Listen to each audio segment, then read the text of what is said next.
Hi everybody, I said I'd do a video of the bike outside in the daylight, give you some idea of how big it is.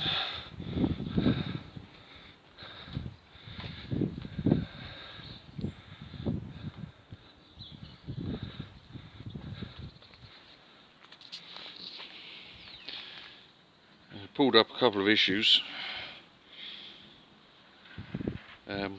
When I filled it with water, that O-ring on the water pipe had obviously split as I pushed it in, so water pissed out of there. So I pulled that out, put two new O-rings in.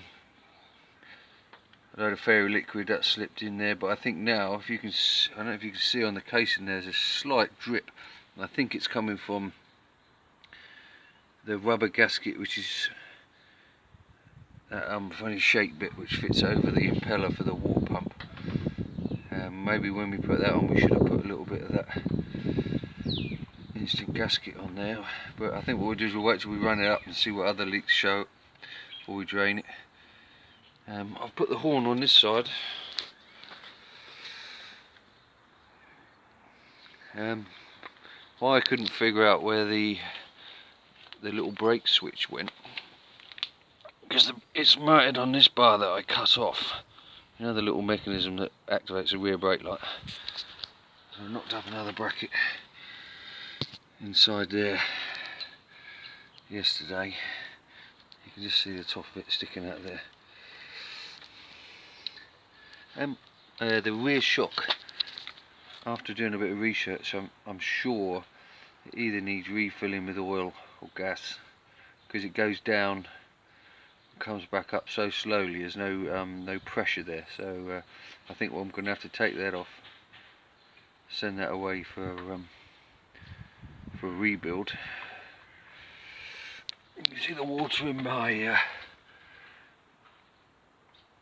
coolant reservoir. That seems okay, no leaks from there. Another issue that might have cropped up is when I put the new wheel in, it slotted in, went in perfect, but I think the spindle is coming through too far. You see how that isn't even tight, and it's already, the hole is past the castle nut. It should be back more than that, and it all seems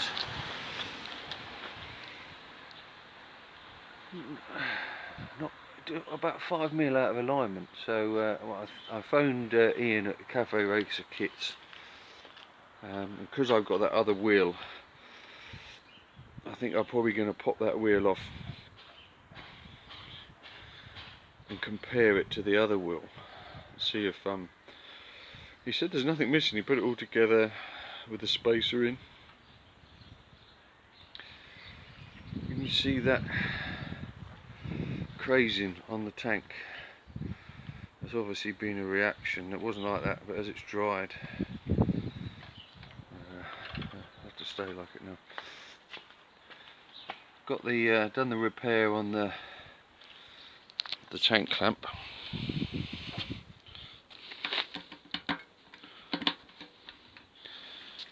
And what I had to do in the end was drill the two holes out, the threaded holes, drop two nuts and bolts that were trimmed off, and put a nut on the back.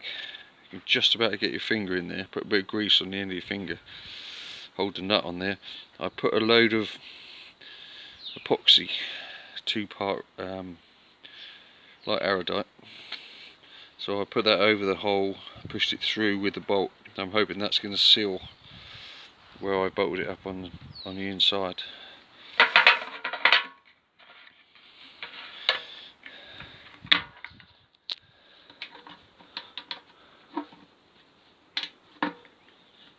It's nice and tight, that is. I can't figure out how to get it on.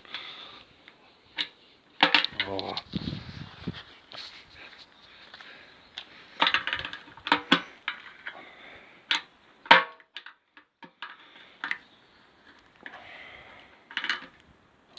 That's it. Not used to that.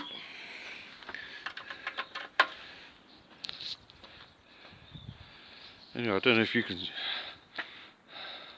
I'll have to set the camera up so you can see how high this is. When I stand that up, that tank is level with my belly button. It's pretty huge. But I'll when I got the forks and the yokes, I did a deal with the bloke and he sent me the monoshock that came with the CRF 250. No kidding, that bloody monoshock that goes in the back off of the proper motocross bike is enormous. It would never have fitted on there. Anyway,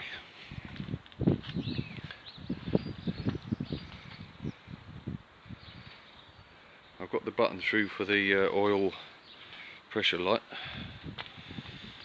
I've got something to make this morning, so I'll have to do that, drill that out over the weekend.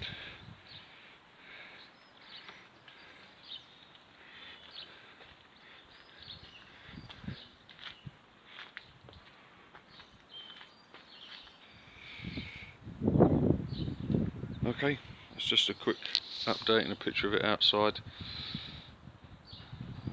That's it.